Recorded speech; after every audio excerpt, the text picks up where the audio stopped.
Hello friends, welcome to my channel. स्वागत है आप सबों का इस वक्त की लेटेस्ट अपडेट में। तो दोस्तों, झारखंड सहायक आचार्य भर्ती प्रक्रिया में एक महत्वपूर्ण जानकारी आपको देने जा रहे हैं। हालांकि इस वक्त सहायक आचार्य का केस जो है सुप्रीम कोर्ट में चल रहा है, आप सभी जान भी रहे हैं। जब तक फाइनल डिसीजन नहीं आता है, नियुक्ति की प्रक्रिया आगे नहीं बढ़ेगी।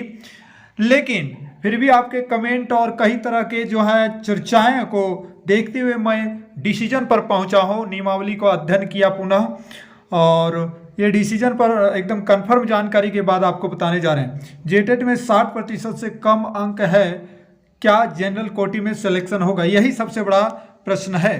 तो आइए हम लोग देख लेते हैं नियमावली के अंतर्गत जो मेधा सूची बनाने का जो यहाँ पे दिया हुआ है। मुख्य परीक्षा के आधार पर मेधा सूची का निर्माण, वो सबसे पहला पॉइंट में आप 30% लाएंगे पेपर 1 में, वो बात तो आप भली भांति जान रहे हैं। बात बाकी दूसरा, मेधा प्राप्त मेधा सूची के आधार पर अभ्यर्थियों के शैक्षणिक प्रशैक्षणिक जाति प्रमाण और स्थानीय प्रमाण पत्र अनुभव प्रमाण पत्रों की जांच की जाएगी।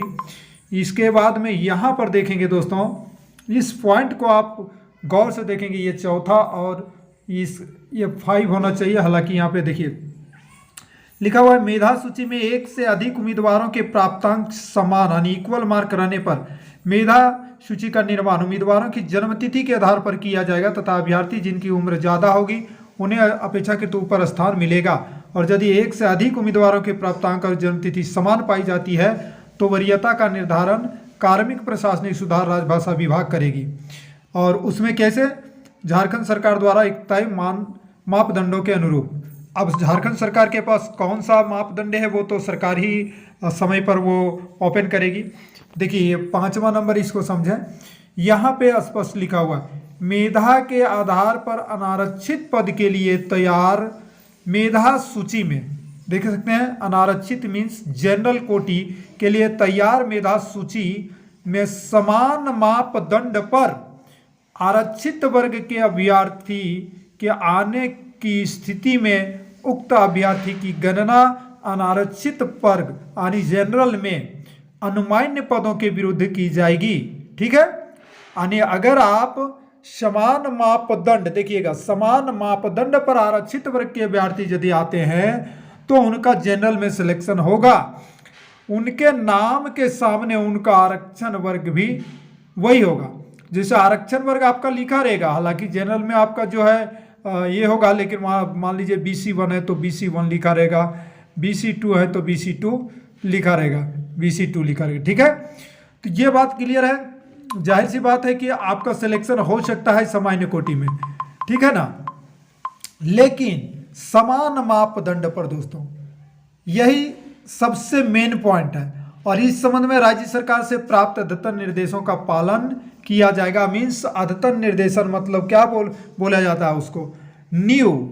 अगर कोई न्यू निर्देश होता है नियम के अधीन, नियम के अनुकूल, ऐसे नहीं, लेकिन समान मापदंड, इसको ध्यान रखिएगा, समान मापदंड।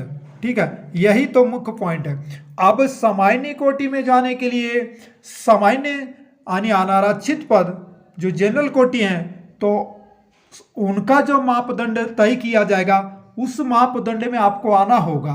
जैसे कहने का मतलब, अगर जेटेट में उनके लिए अगर 60% निर्धारित किया गया था तो आपका भी जो है जेटेट में स्पष्ट है कि 60% मार्क्स होना ही चाहिए। समान मापदंड के अनुसार ये होता है। दूसरी बात, आप कहेंगे सर मेरिट लिस्ट तो बनता जी, बनेगा, आपका मेरिट लिस्ट बनेगा प्रोविजनल। मेरिट लिस्ट 2 बार बनेगा दोस्तों, ये बात आपको बता देते हैं। मेरिट लिस्ट 2 बार बनेगा।